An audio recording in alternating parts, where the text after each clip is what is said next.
Good morning once again. Si Jess nga pala to from United Line. Oo. Kaya ginawa ko tong video presentation na to ulit kasi papakita ko sa video na to kung ano ba yung power of multiple accounts, okay, or multiple heads. Kasi marami nagtatanong, sabi nila, ano ba yung purpose kapag naka-multiple accounts ka or multiple heads? Syempre dito sa video na to, ipapaliwanag ko kung ano ba yung pinaka-purposes niya, kung ano ba yung kung ano ba yung pinaka main purpose kung bakit kailangan mo mag-multiple heads. Okay? So dito, ayun pa rin yung company natin, United Line. Okay? United Line. Okay? So ibang version naman to. Ituturo natin sa video na to kung paano ba talaga yung sistema kapag naka-multiple heads ka. Kung ano yung mga differences niya. Okay, halimbawa guys, ganito. Naka-single accounts ka lang. Okay. This is you, okay? This is you. Yan. Yan yung tinatawag na single account. Single account. Okay. So, ibig sabihin, ang maximum natin, potential natin is 2.2 million monthly. So, single account, ibig sabihin, yan lang yung kikitain niya ng first account mo. Kasi, kung iisipin nyo, kapag naka-single account lang kayo, yung si Juan tsaka si Pedro, okay? Si Juan at si Pedro na nasa ilalim mo, bali at the same time, kung papansinin niyo po, ibang tao na po sila. At saka maliit po yung pairing na matatanggap nyo. 125 pesos lang. Okay? Pero magbabago rin naman yan kasi nga meron tayong 5 binary. Pero ang sinasabi ko lang dito, yung sistema, yung power ng multiple accounts. Okay? So, papaliwanag ko po sa inyo yung 3 heads or 3 accounts sa United Line. Halimbawa po, eto po kayo po yung account number 1, then nilibre nyo rin po yung sarili nyo, okay, number 2, at nilibre nyo rin yung sarili nyo under you, okay. So sa scenario na to, kung papansin niyo, naka 3 accounts po kayo, 3 accounts, okay. Ano ba yung pagkakaiba ng 3 accounts sa single account? Syempre mapapansin nyo po kasi dahil ito, sa inyong account din po ito, yung second account nyo, tsaka yung third account nyo, kumbaga ililibre nyo yung sarili nyo ng dalawang beses sa ilalim. Kasi yung first accounts nyo, bali yan, free yan. Ililibre ka ng sponsor mo, okay? So, mangyayari, hahanap ka ng dalawang tao rito, ililibre ng second account mo, tapos malilibre din yung pangatlong account mo, okay? So, sa scenario na to, kung papansinin nyo po, mas malaki na po yung yung income nyo. Bakit? Kasi may pairing ka na sa ilalim, may pairing ka na rin dito sa gitna, at may pairing ka na rin sa second and third account mo. Okay? At the same time, kumita ka kaagad ng 375 pesos. Siyempre, sabi mo, wala naman palang pinagkaiba, parang parehas din. Hindi, nagkakamali po kayo. Kasi dahil may pairing din yung second account nyo, okay, kung papansinin nyo po, meron din siyang pairing sa ilalim. So, 375 plus 125. Then, yung third account mo, may pairing din sa ilalim niya. Okay? So, another 125 na naman yan. Total of 625 agad. 625 pesos agad. Okay? Kung papansinin nyo po, yung 375 na yun, sa first account lang yun. Sa first account lang yun. So, syempre, dahil may pairing din yung second account mo, another 125 pesos na naman yun. Then, may pairing din naman sa ilalim yung third account mo, another 125 pesos. So, overall, kumita ka kagad ng 625 pesos. Okay, yan yung power of 3 accounts. Okay? So, dito naman, sa pangatlong account, dito sa pangatlong, explain ko sa inyo, yung power of, power of, bali, 7 accounts naman. Okay? Ito yung 7 accounts, this is you. Tapos, yung second account mo, tapos yung third account mo, then after that, yung under ng second account mo and third account mo, pwede mo ring ilibre yung sarili mo sa under ng second account mo. Okay, ibig sabihin, may fourth account ka, may fifth account ka, then may sixth account ka, under you, okay, tapos may 7 accounts ka, under you pa rin. So, ibig sabihin, sa scenario na to, kung mapapansin nyo po, lahat kayo yung, kayo po yung lahat na 7 taong yun. Okay? So, ibig sabihin, ano po ba yung pinaka mind-blowing dito nakitaan? Okay. Let's say, sabihin na natin yung fourth account mo, na libre ng dalawa sa ilalim. Yung fifth account mo, na libre rin sa ilalim. yung 6 account mo, nanlibre rin ng dalawa sa ilalim. At yung 7 account mo, nanlibre rin sa ilalim. Okay. So, magkano na in-income ng first account mo? Diba? So, dahil sa first account mo, may in-income na siya agad sa first pairing niya. Okay, 1. Tapos 2. Tapos 3. Okay?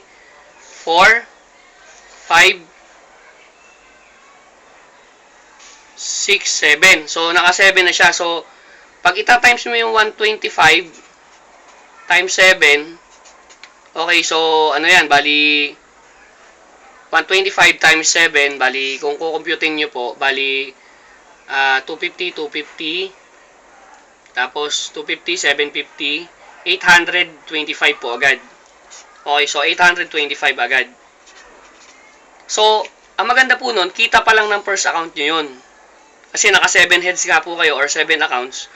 Etong 825 na ito, kita pa lang ng first account mo yun. Eh, syempre, may pairing din naman yung at the same time, may pairing din naman yung second account mo. So, bibilangin naman natin kasi left and right po yan eh.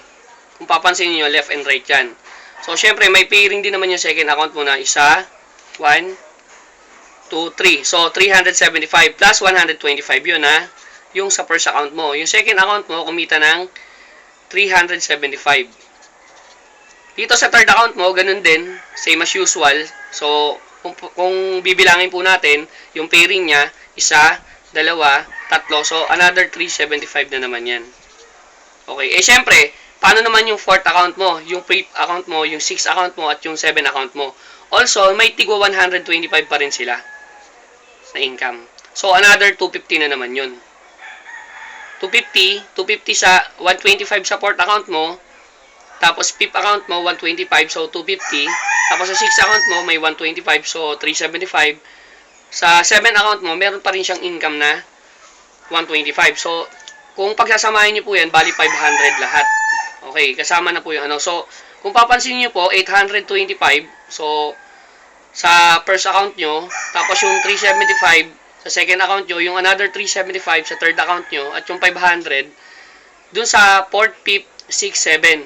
Okay, so, kung kukumputin nyo po lahat yan, papansin nyo, 5, 10, 15, carry 1. So, bali 14, 15, 16, 17, carry 1, 8, 9, 10, 11, 12, 13, 14, 15. So, meron kayo agad na 2,775 pesos. Okay, so, yan po yung power naman of 7 heads. 7 heads. Or 7 accounts. Ito, yung pangalawang minention ko, bali yan yung nasa 3 accounts naman yan. 3 accounts. Tapos, ito yung single. So, kung papansinin nyo po, wala pa po kayo sa duo.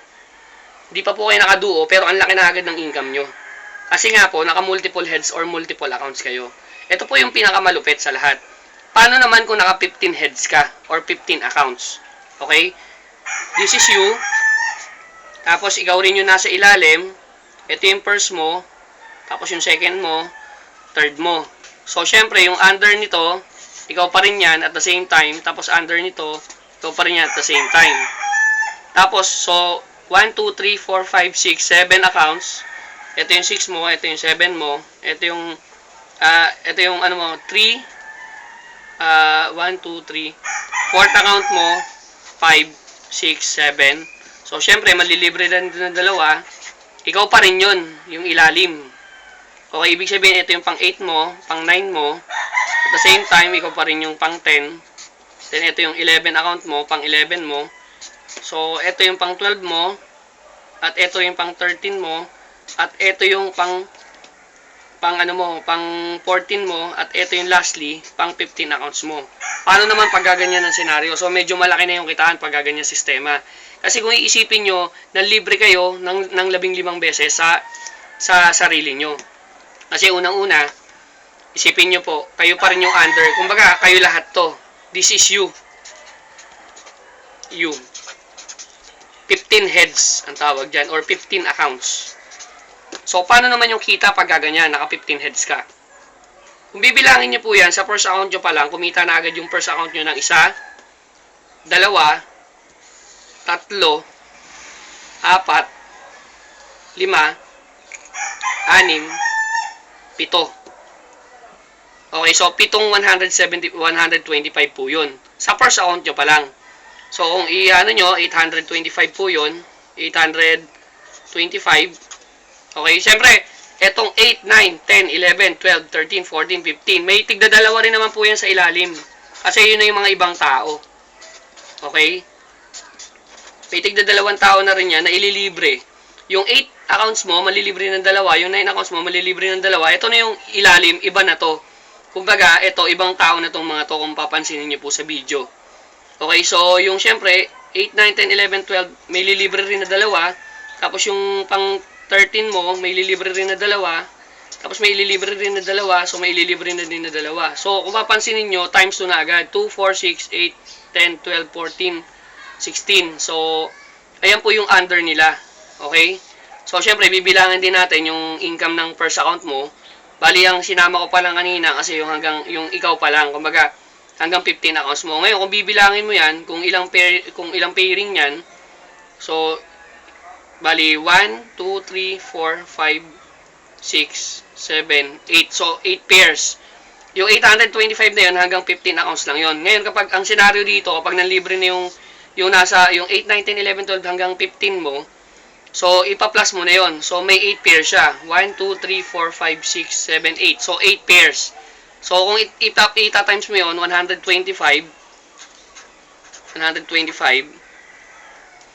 times 8 pairs, 8 times 5 equals 40. So, 8 times 2, 16 equals 20. 20. Carry 2, 8 times 1, 8. So, 10. So, 1,060 plus 825. So, pumapatak kulang-kulang. Pag klinas mo na yan, 5, 2, 8, 1,825 po agad. Sa first account nyo pa lang yun, ma'am, sir. Bali, kumbaga, sa first account nyo pa lang, yung 1,825. Eh, paano naman, also the same, syempre, may pairing na naman yung second account mo. Parang katulad lang din sa 7 heads, may pairing lang din yung second account mo, third account mo. So, kukumputin mo natin yan. So, meron kayong, sa first account nyo, meron kayong 1,825. So, yung sa second pair nyo, bibilangin natin yung pairing niya. 1, 2, 3, 4, 5, 6, 7. So, 7 pairs sa second account mo. So, kung kukumputin mo po natin yan, 125 times 7, 7 times 5 equals 35. 7 times 2, 14, 15, 16, 17. 17. So, carry 1, bali 875 po agad. Okay, sa second account nyo, 875 pesos. Okay, sa second account nyo po yan. Ito yung sa first account nyo, ito yung sa second account nyo. So, also the same, syempre, timbang din naman yan. Sa third account nyo, ganun din. 875 din yung pairing niya. Okay, syempre, ito namang fourth account nyo, bibilangin natin ulit. Syempre, may income pa rin niya kasi may pairing pa rin sila. Ikaw pa rin to. So, isa, dalawa, tatlo. So, may 375 yung fourth account mo. May 375 yung fourth account mo. Okay, yung fifth account mo, syempre, meron din. So, 1, 2, 3. So, 375 din yung fifth account mo. 375 agad yung account mo. So, yung fourth pimp mo, 375 ulit. Tapos, yung 7 account mo, may 375 ulit. So, 6. Tapos, 7 account mo. Kung papansin nyo, okay po. So, syempre, yung pang 8 nyo po, pang 8 account nyo, may pairing din siya. Under you, okay? So, may 125. Okay? Kung papansinin nyo po, idudugtong na lang po natin dito. 1, 2, 3, 4, 5, 6, 7. Ito yung kita ng 8 accounts nyo, bali 125. Okay? Tapos yung 9 account nyo, may 125 din. So, yung 10th account nyo, may 125 din. Yung 11 account nyo, may 125 din. At yung 12 account nyo, may 125 din. Yung 13 account nyo, may 125 din. Yung 14 account nyo, may 125 din. Also the same, yung 15 account nyo, may 125 din. So, kung papansinin nyo po, kung kukumputin po natin lahat-lahat, di ba, sabog-sabog na po yung income nyo. Di ba? Kung magkano po lahat yan? For example, halimbawa, 1, 2, 250, 500, 500, tapos 750, tapos bali 1,000. So, yun yung income ng 8 accounts mo to 15 accounts mo, sa'yo pa rin yun. At the same time, meron kang 1,000. Okay? So, shortcut na lang natin, 1,000 pesos. Ito na yan, yung 8, 9, 10 to 15 mo. Eh, syempre, may income ka ping 1,825 sa first account mo. So, meron ka ng 1,825.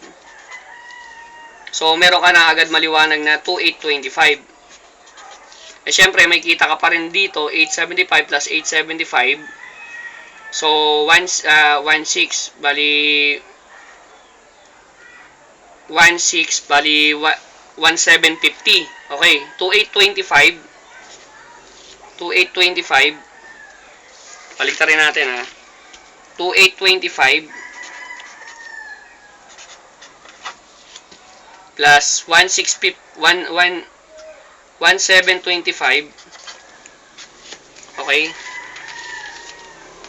Tapos, bali apat na 375 siya. Bali, 375 plus 375 equal 600, 750 plus 750, so may 1,500 na naman na another. So, may 1,500. Ito po lahat yung income nyo, lahat-lahat.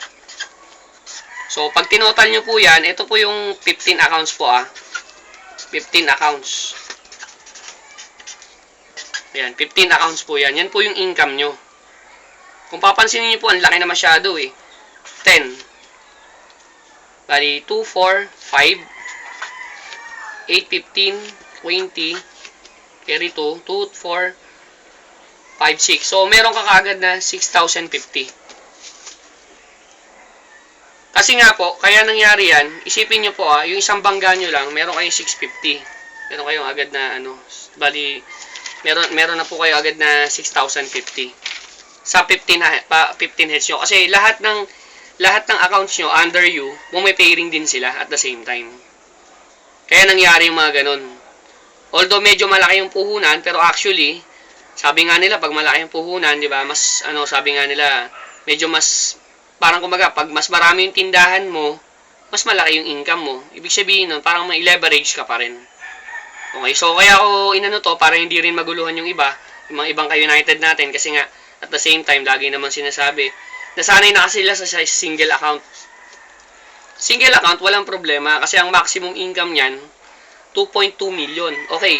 Eh, what if naman kung naka 3 heads ka? So, tatlong 2.2 million yun, guys. So, lalo na kung naka 7 heads po kayo, 7 2.2 million po yun.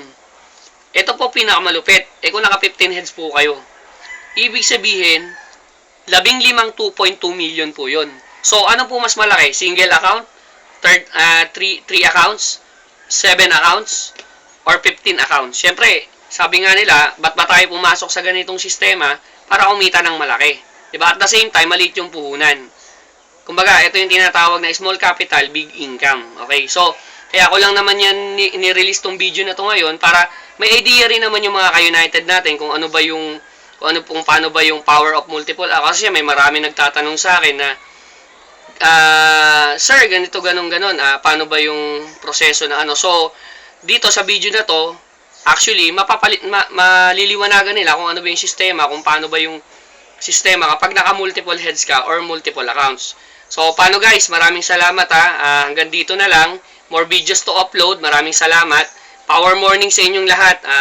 Huwag kayong papayag na wala kayong resulta. Dapat lang magka-resulta kayo. Maraming salamat. God bless. Okay.